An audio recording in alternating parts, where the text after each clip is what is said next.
West Virginia and North Carolina were the big winners on day one of the College World Series, and now they move on for a massive showdown on Sunday night in Omaha. Let's talk about it.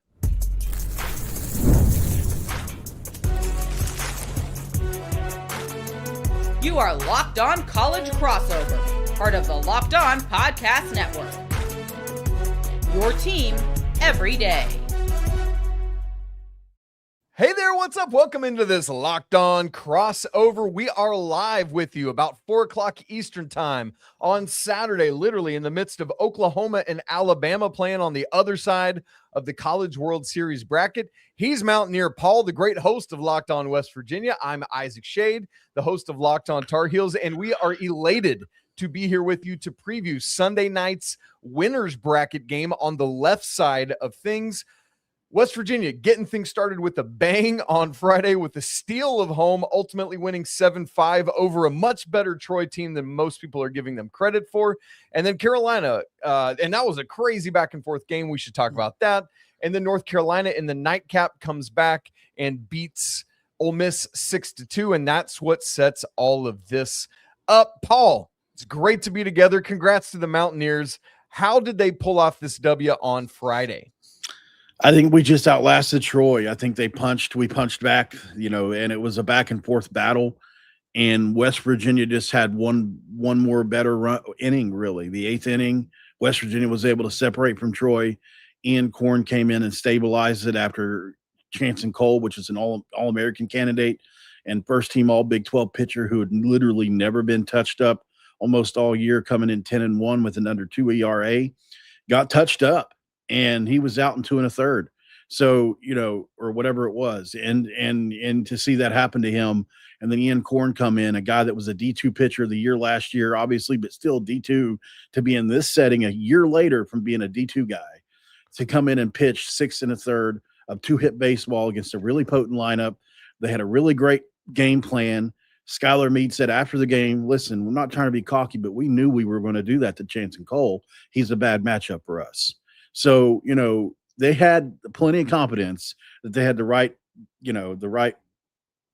kind of take towards Cole, and it showed. So West Virginia was able to hang on, and there wasn't a lot of separation between this West Virginia team that was either first or second all year in the Big 12 and that Troy team. So like we were saying off camera, Ole Miss, watch out. Troy's coming.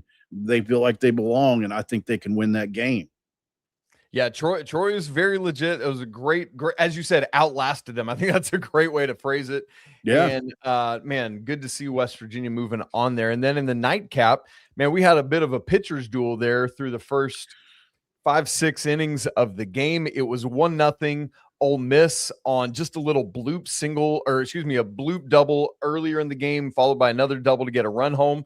Carolina ties it up in the bottom of the 6th on an Owen Hull Oppo home run. And then the teams just traded runs a little bit. North Carolina finally got some insurance with a 3-run bomb from Colin Hynek in the 8th inning there. And that sets up this matchup that we have now on Sunday. Paul, I think there's no other place to start than the pitchers. Yeah. For all the Carolina fans who might not be as familiar with West Virginia's pitching staff, who's going to start this game? And based on what happened on Friday night out of the bullpen, who comes along behind him? Yeah, so I would imagine it's going to be Maxx Yehl, and Maxx Yehl is the Big 12 pitcher of the year. He's another guy with right around a 2 ERA, a guy that's been elite all year. He had coming off Tommy John surgery. This is a kid that's been developed in the West Virginia program. And he's a lefty that, he's got several pitches that he can go to. He's not a guy that throws 95. He sits in that 92 to 93 range at the top end, but he changes it up so well. He's really tough to pitch, and he lives in the strike zone, or tough to hit. He lives in the strike zone. I think he's one of those guys that he's truly just a gamer. He brings a 5-1 record, 62 Ks on the year. He led the Big 12 in ERA. Opponents are hitting under 220 on him. And, he's the team leader in strikeouts at this point in the season. So that strikeout rate, the low walk rate, his whips around 1, I think, opponents they struggle to barrel him. And he's a guy that he has one of the greatest, ratios in the conference when it comes to whether it's strikeouts or how often people barrel the ball. So, he's a nightmare matchup for almost anybody. UNC is a team that is going to be probably as potent an offense as he's seen this year, but certainly he's a guy that could put some zeros up on the board versus anybody. Behind him, you're probably going to see, depending on the situation, it could be a couple different guys. I would imagine that Dawson Montesa is going to be in play in this game. Yeah. And he's a guy that, has elite stuff. He can really ramp up there to 96, 97 miles an hour, and is a guy that comes in with he's basically can be a long reliever. He can be a starter. He can be whatever you need him to be. He can come out and close 3 or 4 innings if you need him to be. And he's got really good stuff. He's a guy that has a lot of talent, and most people view him as the most major league ready arm on this roster. So he's a guy that can come in and really get you some innings. Reese Basinger is another guy that can come in and give you some good innings. And there are a couple other guys on that staff that they really like. They can bring in Ben McDougal, who came in and closed the game out last night, is a West Virginia native that has great stuff. He's got ice water in his veins as a lefty. So there are a few options for West Virginia, absolutely. And the fact that you was able to only, use 2 pitchers yesterday, really, because McDougal pitching, three pitches. 3 pitches is not going to prevent him from playing again. Yeah. I mean, it's like, he pitched less than that in a bullpen session, so, or more than that in a bullpen session. So, he's a guy that can come in and do the same as he did and close it out, which was a big nod to him that Saban's chosen for that situation. Yes. And like I said, West Virginia kid, we're proud of him. And so, this is a pitching, we're probably the best pitching staff in the Big 12 this year. So, West Virginia has a bevy of options. They can definitely, if they have to in a single game, they can throw a ton at you. Yeah. Obviously we still have to win 2 more. So, I think West Virginia, unfortunately, won't be able to throw it all at UNC in this game unless they have to. Yep. Well, and part of that, Paul, is that the winner of this game is off till Wednesday, which is crazy. So you get 2 days off if you win this. So it's different. Like, while this is essentially another regional, like a 4-team double bye tournament, it's not like the regional from 2 weekends ago where you just got to go back to back to back to back days. That's true. We've had today off, Saturday. The loser gets Monday off. We'll play again on Tuesday. The winner gets Monday and Tuesday off. And so both teams can feel like, hey, we can utilize our bullpens a little bit more than we otherwise would have if we had to turn back around tomorrow. Now, for Carolina fans who might be thinking, well, West Virginia threw their ace yesterday in Chance and Cole, we don't have to face him. Paul, it's felt to me all year like both Cole and Yehl it's like 1A and 1B. They're really both frontline guys. And so Carolina fans should not be sitting by just like, hey, we're in good shape. Not at all. You got to imagine both Cole and Korn are down on Sunday after going over 50 pitches. But as you said, man, anybody else is available behind Yehl. I like your call on almost certainly, depending on game situation and game flow, Montesa is the next guy out of the pen. And so that's what we'll watch for. On the Carolina side of things, it'll be Ryan Lynch getting the start. I think that's not been officially named, but it will be Ryan Lynch getting the start. Multiple other times this offseason, he's actually been the game 1 starter of a series ahead of Jason DeCaro, although DeCaro has been the ace all season long. Right. Lynch was phenomenal against VCU to start the regional, a 2-hit shutout it wasn't a complete game, but like 6 1/3, something of that nature. And then had a really, really strong performance against USC in game 1 of the Supers. Ultimately, it was the bullpen that gave away a grand slam. One of Carolina's main arms, in fact, kind of gave that up in Walker McDuffie. But Lynch has been really good this postseason. You expect this very similar to the first 5 or so innings of the Ole Miss Carolina game to be something of a pitcher's duel because both these guys are electric. Ryan Lynch is on top of it right now. He should be raring to go. Behind him, similar to what I asked you about with who's behind Maxx Yehl, you could see Caden Glauber again. He's the national co-pitcher of the year. I would expect he threw. What a freshman! He's incredible freshman. Carolina is undefeated this year when he pitches so 26-0. He threw 33 pitches on Friday. Was that the total? Let me double check to make sure 33. So he, with the day off should be ready to go again. I would imagine though that Walker McDuffie, again, depending on game script, is probably the next guy you'll see, but almost assuredly it will either be Walker McDuffie or Caden Glauber next. I wouldn't be shocked, depending on game script, if you see Matty Mateus throwing in the bullpen a little bit. He's a senior who played for Carolina in the College World Series a couple of years ago, had some experience there. And so I think that's kind of what we're looking at. If you need another long relief situation, it would almost likely be Jackson Rose, who's a great lefty freshman for Carolina, who's gotten out 23 of the 25 batters he's faced this postseason. Or maybe the Carolina's usual game 3 starter, Folger Boaz, who is also a lefty. But Ryan Lynch, and then probably McDuffie or Glauber after him. Are these guys that could have went pro out of high school that UNC was able to pay to play now that there's an IL? A couple of them. Interesting with Glauber, who's like the dude. He actually should still be a senior in high school right now, enrolled a year early. Isn't that crazy? Same with Jason DeCaro 3 years ago. And so I actually don't like, he probably could have been drafted, but didn't even get to that point yet because he hadn't graduated high school. And so he was obviously really good and they saw it and they wanted him. Yes. Yeah. Go ahead and reclassify. Let's get you out of here. Exactly. Yeah. And so makes sense. Very interesting. So we need to turn our attention then to the offenses because somebody's got to get at least a run off of these pitching staffs. So we'll look at that. How West Virginia causes a little bit of havoc, how Carolina is able to use some disciplined plate appearances, to get pitch counts up and do things like that. And plus, we got to discuss how these two teams played 2 years ago in the Super Regional as well, and now we're getting back together. We'll get to all of that coming up here in just a second. Right after we tell you about our friends at FanDuel. The biggest stage in world soccer is here, and every match feels like it has the potential for a memorable moment. One goal can completely change the energy of a game, shift momentum, and alter the outcome in an instant. That's what makes tournament soccer so exciting, from the opening whistle to the final kick. Paul, did you see Team USA on Friday night? I did. Insane. Great stuff. 4-1 victory, the best ever for Team USA. Kind of had to go split screen with that in the Carolina Ole Miss baseball game. Right. I was curious how you managed that. Yeah, what I did was I DVR'd the soccer match, and I go live after every Carolina baseball game. Right. So after I did my live, then I just pulled up the soccer match and watched it while I was editing and stuff.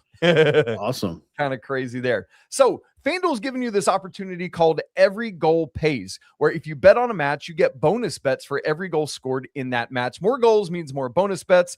All you got to do is turn on that token. Paul, we got updated College World Series odds. These two teams both have top 4 odds to win the whole thing. Carolina plus 185, Georgia plus 300, Texas at plus 310, followed by the Mountaineers at plus 550. So if you want to get in on either one of these teams, from the opening whistle to the final kick, you can do that right now. Let there be goals on FanDuel. Visit FanDuel.com right now to get started. Thanks so much for joining Paul and I today here, Locked on Tar Heels, Locked on West Virginia, your team every day. Go check out our everydayer clubs. Those links are down in the show notes. Paul, I had a question that I saw in the comments dealing with Yehl that I wanted to pull up. Where did it go? Yes, it's Cooper. Says, how many innings can Yehl go tomorrow? What do you think on that? How far can Maxx get? He can go 7, probably, I would imagine, somewhere in there, but he can go complete game. He's done it. Obviously in this scenario, I would not expect him to go complete game against such a potent lineup as UNC. All respect to UNC, but he's capable. And if he did, I wouldn't be totally shocked. I mean, he's good enough. I mean, you look at the West Virginia swept Kansas during the series this year where he was elite in the game, and Kansas was certainly a team good enough to host. And he pitched against a bunch of good teams this year and obviously had put up goose eggs. But, he, like I'd mentioned to you earlier, Isaac, he had a situation against Kentucky where he kind of had a scare. He's coming off Tommy John. We don't know exactly what happened. He felt some discomfort, came out of the game early. We had to use our long relief guys in that game, kind of a bullpen game because he went out. And then he came back again later and pitched a couple of days later against Kentucky and was better. but certainly, you think you get a little scared when you look at him Yeah. and how he's pitched the last 2 outings. Yeah. But I would imagine with all the rests and everything that they've had, if there was an issue, number one, they would know about it and we would know. Number two, it was probably just a scare and he was getting back mentally. I think he went 6 innings the last time out and allowed maybe a run. Like, I'd have to go back and look exactly what it was. I can't In the remember. Cal Poly game? It was Cal Poly, yeah. Yeah. In the Cal Poly game, I just had it pulled up. I can get back to it here really quick. 5 innings, 4 hits, 1 runs, 1 walk, 4 Ks, and 1 hit by pitch through 5 7 innings, 1 run. Yeah. So, I mean, hey, that's that. If you can get that in the modern day, like, we'll take it. 5 innings and a run. So, really good there. That scare you were talking about, that was in the regional, right? Back in the regional round? Okay, so that was about 2 weeks ago now. So hopefully healthy, ready to go. We always want to see these epic showdowns with everybody as healthy as possible, and that'll be good. And then It's Coop follows up with, and could we see Cole out of the bullpen? We touched on this in the first segment. Probably not, having gotten over 50 pitches on Friday night. But hey, this is the College World Series, and basically everybody's up for every game. We'll see there. Also, go ahead. He is known to be able to. He's got the quickest arm on the roster as far as recovery goes. He's been able to come back in multiple scenarios and pitch on short rest. As a matter of fact, he threw over 100 pitches on a Friday game and came back on Sunday and pitched. That's so crazy. and Steve Saban's got some criticism for that, obviously, for allowing it. Sure. But he pitched well. He came in and pitched well. Yeah. So, and it was in relief. So I wouldn't put it past him, especially since he only went what he went yesterday. He's probably really mad. So, but once again, you have to think about down the road, and there's more, so I don't know. I would imagine Montesa would be the guy out first, and he's earned that. But in a if it's a really tight scenario, I wouldn't be surprised to see Cole, who is a gamer, man. So, but you're right. I would imagine it's probably not going to be him, but it could happen. Yeah, we'll see.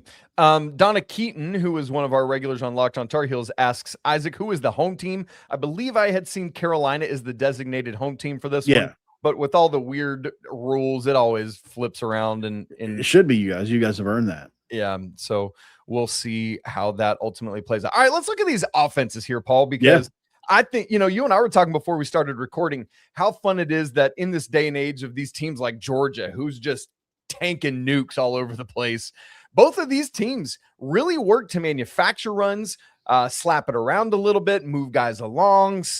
West Virginia steals more than Carolina does. But I mean, look, we saw it, Paul, and I'd love to hear from you. Right out of the gate, first run of the College World Series was a manufactured run, West Virginia style.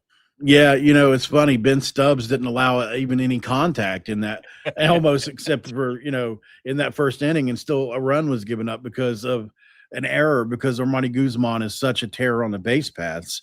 I always say if he ran the 40, he'd probably be a 4-3 guy, because I mean, at the end of the day, like, man, he could get down the line, and the second baseman rushed it and overthrew it, and he was able to get to second. He stole third, then he stole home.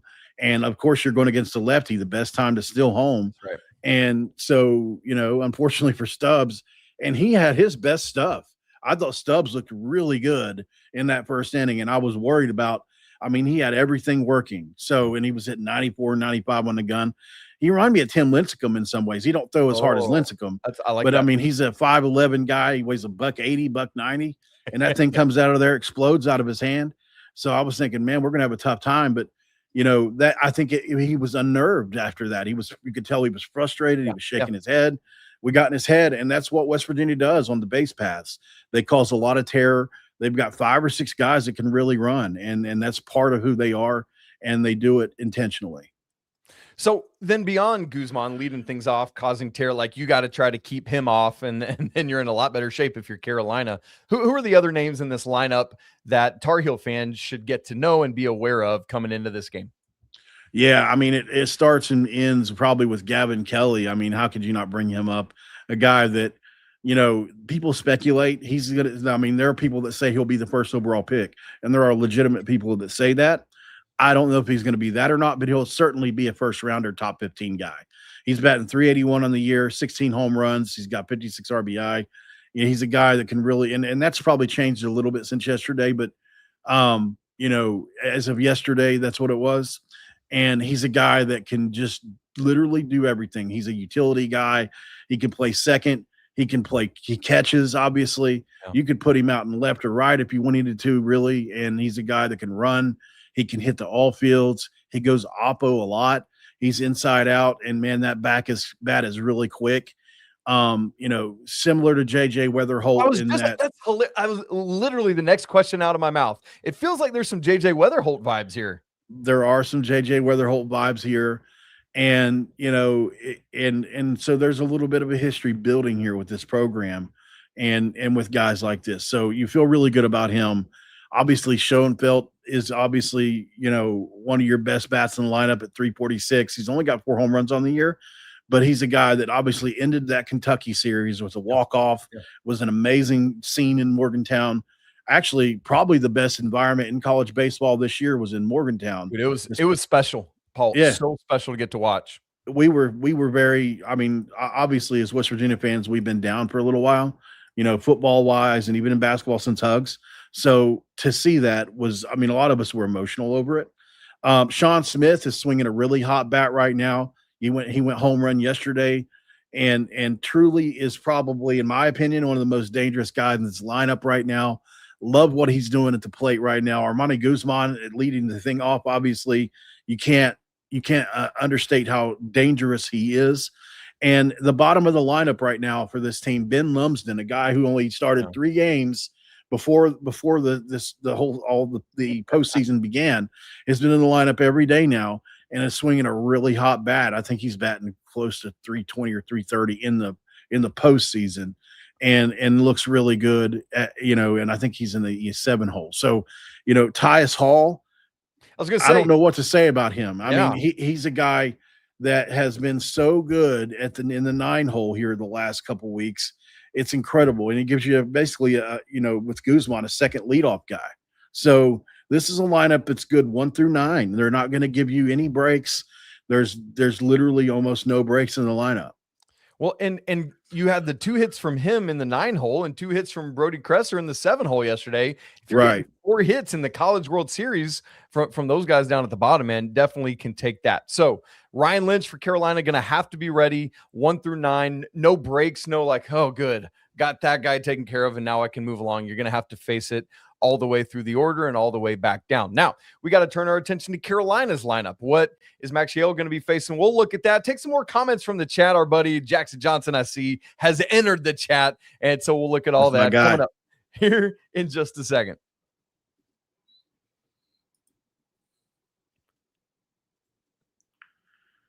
All right, so switching gears here from the West Virginia offense to the Carolina offense, the guy that is the hottest right now is Carolina's 3-hole hitter, Owen Hull. Had 4 doubles in the Game 3 of the Super Regionals against USC. Tied the game up yesterday with a opposite field home run to get things going. Was the only run Carolina was able to get against Taylor Rabe, who, by the way, is incredible. I was really he had an off day and I was still impressed. So, man, he has really, really come on late in the season here. But Owen Hull is the only player in this College World Series that has an on-base percentage of over 500 this season. He's just really doing it right now. Here's what's really interesting to me, though, Paul, what I'm really curious to see. For all the good people of the world out there, is Maxx Yehl left-handed or right-handed? He's a lefty. There you go. North Carolina typically has 5 lefties in their lineup. Right out of the top, Jake Schaffner, the shortstop, is a lefty. He has really done a great job as a table setter. Owen Hull in the 3-hole is a lefty. Eric Paulson, the first baseman in the 5-hole, is a lefty. Tyler Howe, the freshman left fielder in the 7-hole, is a lefty. And Carolina typically has a platoon in right field. Usually it's Carter French, the lefty, but against lefties, typically Coach Scott Forbes will go to Rom Kellis, the 5th. How do you get to 5 generations? I don't know, but there we go. I love that. Right. So I would expect we're going to see 4 lefties in the Carolina lineup tomorrow. What's interesting, though, is it does literally go every other between lefty righty to kind of mess with bullpen, trying to get matchups in that regard. So I'm going to have to do a great job from Schaff to Hull to Paulson to Howe, the lefties, really digging in on these lefty on lefty matchups to do a job there. Yeah, and what's weird is Maxx Yehl actually has a better, for whatever reason, he's better against righties than he is lefties. That's just the way he's built. But he certainly can be punishing on lefties. Yeah, those But reverse splits. yeah, it's pretty crazy with him. But at the end of the day, he's good. He's tough no matter who what side of the plate you're on. But I think I don't have his splits up in front of me, but I'm pretty sure it's like 170, 180 against righties, probably in the mid twos or somewhere along that line against lefties. So, but at the end of the day, like he's been really good this year. So maybe it's a benefit to Carolina, in this game rather than the opposite than normally what you'd think. So we'll see what happens there. Another thing to watch for Carolina's lineup is Gavin Gallagher, who's Mr. Regional, has been electric in his 3 years for the Tar Heels in the regional round. But this is his second trip to Omaha. As a freshman, he went 0 for 12 in Omaha. Yesterday, before the go-ahead single in the bottom of the seventh, he was 0 for 3 yesterday's game. So started his College World Series career 0 for 15 before that big hit. So maybe that can get him going a little bit. We'll see. But the biggest thing everybody on the West Virginia side needs to know about the Carolina is these guys are dealing in disciplined at bats over and over and over again. Their goal is to get pitch counts up, get the starter out of the game by the fourth or fifth inning. They've done that multiple times against USC, game one of the Super Regionals. Faced the number one strikeout pitcher in the nation, got him out in the third inning, just getting that pitch count up. Yesterday, against Taylor Rabe, who again was phenomenal, had only surrendered 11 walks all season, never more than 2 in a game. He gave up 4 walks to Carolina yesterday. And so that's the kind of thing I'm talking about. Carolina is going to try to get Yale's pitch count up and see if they can get some stuff off of him, but also get into the West Virginia bullpen a little bit. So that's kind of how North Carolina approaches things. I think you're muted there, Paul. It'll be really interesting to see what happens. I'm really excited for this matchup. I think it's going to be really fun. And I think you'd mentioned, the last time we played, and can I just say that we want some revenge? I would, because those games were so good, Paul. Like 8-6 and 2-1, if I remember correctly. A walk off. You remember it was a walk off. Game one, yeah, from Vance Honeycutt. I think West Virginia led that game 6-5, heading to the bottom of the ninth, 6-4 heading to the bottom of the eighth.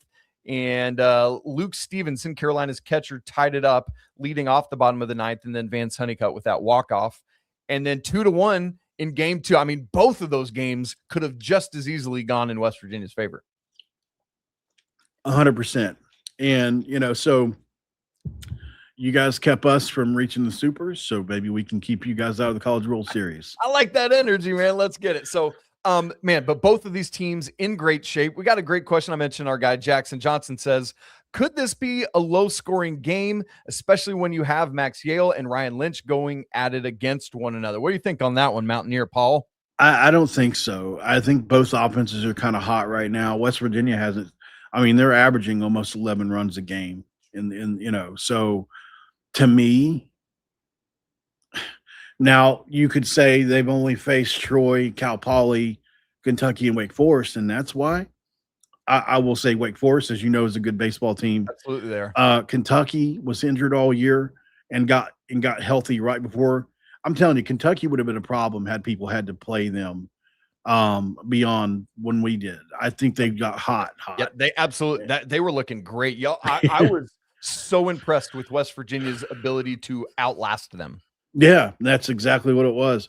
So, I mean, sure, Cal Poly was way overmatched. But obliterated. I mean, the ears were not messing around last week. By the way, hey, speaking of which, is everybody okay? I know there were some injuries from that crazy windstorm. Like, is there anything that's come out of that? Yeah. So 5 people were injured. One guy broke his leg. Sheesh. It just kind of came out of nowhere. The windstorm did. And, with all the hubbub about the game, I think that some people have estimated maybe 10,000 people were there in total, if you count Randy's Ridge and who was outside the stadium. So it was a packed area. And, you've got high winds, 70, 80, 100 miles an hour coming all of a sudden. You've got canopies that weigh, how much do they weigh? 500 pounds? I mean, so heavy. Yes, they're crazy heavy. So it's a recipe for disaster is what it is. Thankfully, the winds weren't stronger. But yeah, I started hearing about it as soon as I went post game about it. People were saying people were hurt. Yeah. So you know how people the telephone game, somebody died, and you just like, what the heck's going on here? Somebody was dismembered. Okay. Mr. John says, "Hi, Paul. Great to see you, Mr. John. Glad you're here." Hey, John. Hi. Bill Austin Media says, "Jackson Johnson stole my lunch money. I'm here for that." Drumwolf, who's been our most active chatter today, says the only way North Carolina wins is if West Virginia beats themselves. What's your take on that one there, Paul? Drumwolf is a very confident West Virginia fan. I would say that I'll say this: the pitching matchup I like, as far as I think it favors West Virginia. I would rather have Maxx Yehl than Lynch, although Lynch has looked really good, especially the last couple of times out. I'll still take Maxx Yehl in that situation. A guy that's given up over 4 ERA a game versus a guy that's been hovering around 2 most of the year. So you would hope that Yale can kind of get West Virginia a little bit of a lead, and then you shut the door on North Carolina in this game in a 1-game scenario. In a series, I think it would be tough for West. My personal opinion is in a series, I think West Virginia may be a little bit lesser team than North Carolina, but in a 1-game scenario, I think West Virginia can win this game. Certainly our pitching would be able to stand up with yours, but when you get to the bullpen, I think you guys have a few more arms than we do. Yeah. And I think that's probably where your biggest advantage lies.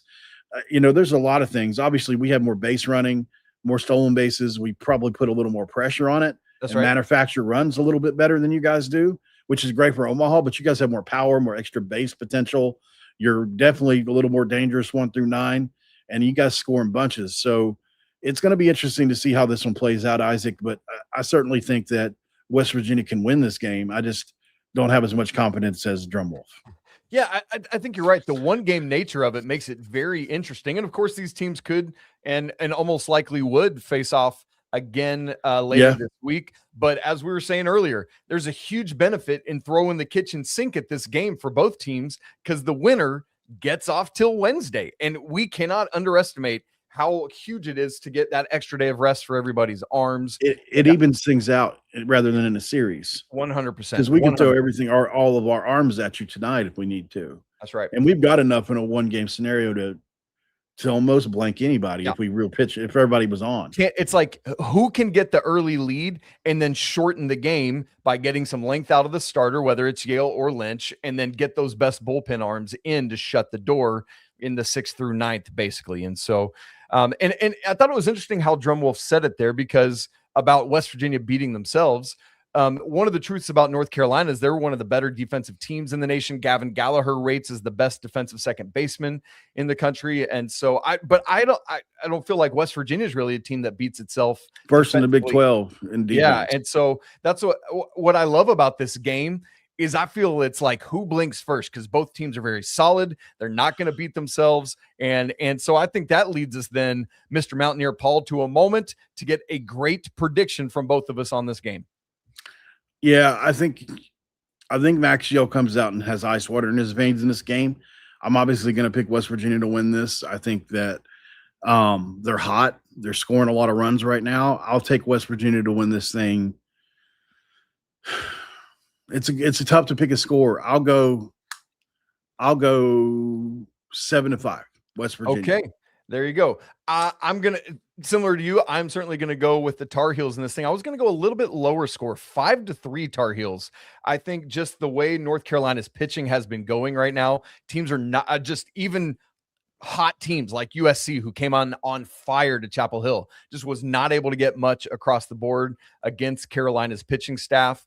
And so 3-4 would be the range of what I would expect, even though West Virginia's offense is very hot right now. It's just the way things have been going. Don't let Guzman get on base. Exactly. And that's the key, right? Yeah. It's about limiting traffic. It's not just about getting out of jams. It's about limiting traffic, period. For North Carolina, one of their storylines coming into the College World Series was they were really bad with runners in scoring position in the super regionals, batting 115 I think it was 3 for 26 total, something like that. And so had a few more key 2-out hits and hits with runners in scoring position against Ole Miss on Friday night. The Gallagher single I talked about earlier was with 2 outs. The Heineck 3-run homer in the 8th was with 2. In fact, all of the traffic in that inning was with 2 outs. And so we'll see how Carolina can do in those kind of clutch moments. Either way, Paul, what's fun and exciting and maybe heart and gut wrenching is this is probably going to be another very close, very thrilling game. 100%. And I wouldn't count the loser out of this not at all entire thing. I think North Carolina is very capable of losing this game and winning out to get to the College World Series. And I think we are too. Yep. I think both teams have the starting pitching to do it. We've got 3 aces and a close ace. And you guys have got multiple aces as well and multiple bullpen arms, right? Like we've had Ian Korn's an ace. Ian Korn's a first team all Big 12 guy phenomenal. that can really go. And so, by the time this coming Wednesday comes around, he's going to be rested too. Everything's on the table. So we'll see what happens. Ooh, it's going to be fun. By the way, Oklahoma has now opened up a 5-0 lead. They're hot. Dude, their offense is crazy. This game is bottom 6th in real time here. And of course, we got, with all due respect to our game on Sunday night, we got the most anticipated game later Saturday night between Georgia. Should be a lot of views on Texas. that, I bet. Man, that one's going to be fun. I cannot wait for it. All right. For our guy, Mountaineer Paul, I'm Isaac Shade. Make sure you go follow both our shows, Locked on West Virginia, Locked on Tar Heels. I know we will be live on Locked on Tar Heels after the game. Paul, what will you be doing? I'll be live as soon as the game goes off. Yeah, I go live. Sometimes even right as that last pitch is coming in, I'll try to be live immediately. I love that.